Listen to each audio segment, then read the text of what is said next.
به سوی شهر مدین برادرشان شعیب را فرستادیم، در حالی که می گفت ای قوم من، خداوند بزرگ را پرستش کنید، زیرا برای شما جز او خدایی نیست و در پیمانه و ترازو دستکاری نکنید تا کم فروشی کرده باشید.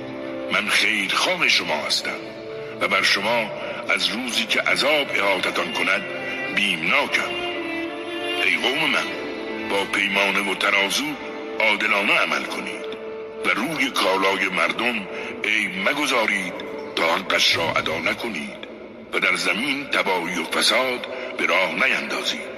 سرمایه الهی که خداوند برایتان باقی گذاشته برای شما بهتر از هر چیز دیگر است، اگر ایمان داشته باشید و بدانید که من نگاهبان شما نیستم. گفتند ای شعیب، آیا عباداتت تو را مأمور کرده تا خدایانی که پدرانمان میپرستیدند ترک کنی و یا آنچنان که میخواهیم در اموالمان تصرف نکنیم، حالان که تو را بردبار و خردمند میشناسیم؟ گفت ای قوم من، به من بگویید اگر از پروردگارم دلیلی روشن داشته باشم و با آن که او مرا رزق و روزی نیکو میدهد چگونه میتوانم با امر او مخالفت کنم؟ اگر شما را نهی میکنم برای این نیست که خودم بهره مند شوم. هیچ قصدی ندارم مگر اصلاح شما، آن هم در حد توانم و توفیق من فقط با خداست. بر او توکل میکنم و روی سوی او میآورم. ای قوم من، مراقب باشید دشمنی و مخالفت با من شما را وادار به کاری نکند که دچار سرنوشت قوم هود و قوم صالح و قوم لوط که زیاد از شما فاصله ندارد بشوید. از پروردگارتان آمرزش بطلبید، آنگاه به سوی او بازگردید که پروردگار من بسیار باگذشت و با محبت است.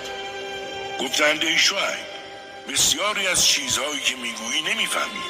ما تو را در مقابل خود ناتوان میبینیم و اگر قبیله‌ات نبود بیدرنگ تو را سنگسار میکردیم، بدان که هیچگاه بر ما پیروز نمیشوی. گفت ای قوم من، آیا قبیله‌ام نزد شما از خداوند بزرگ قوی‌تر است؟ آیا خدا را به همین راحتی پشت سر انداختید؟ بدانید که پروردگار من بر عملکردتان احاطه کامل دارد. ای قوم، هر کاری که میتوانید بکنید، من نیز کار خود میکنم. به زودی خواهید فهمید چه کسی را عذاب خار کننده فرا میگیرد و چه کسی دروغگوست. پس انتظار بکشید، من نیز پا به پای شما چشم براهم. و هنگامی که فرمان عذاب ما رسید، شعیب و کسانی که با او ایمان آورده بودند به رحمتی از خودمان نجات دادیم و اهل ظلم و ستم را صیحه‌ای فرا گرفت و آنها در خانه‌هایشان بر جای مردند، چنان که گویی هیچگاه در آن دیار نبودند.